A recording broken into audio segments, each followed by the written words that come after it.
It's time for a 2-minute timeout with Joe Shuda. We recently got the sad news that former Major League pitcher and scout Bruce Kison passed away. 2 years ago at spring training, he and I talked about the motivation that got him to the major leagues and what made the Pirates so good in the 70s. Well, there was a desire to, in effect, get out of the environment that I grew up in, doing a lot of farm labor and stuff, and I wasn't highly drafted, and that was another motivation. Just because you're drafted high doesn't mean you can play. A lot of higher picks have been catered to their whole life, and they haven't had to deal with hardships.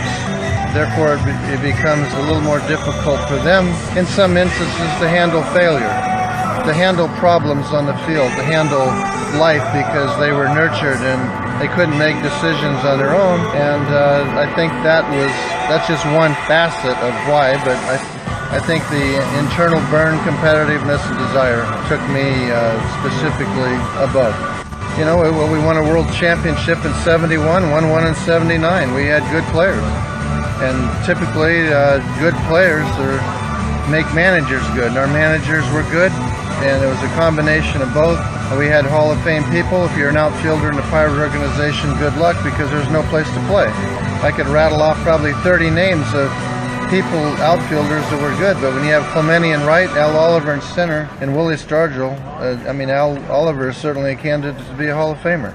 His numbers would speak for themselves, but to have two for sure Hall of Famers, as an outfielder, you come up like a Richie Zisk, a Dave Parker, numerous others that we traded.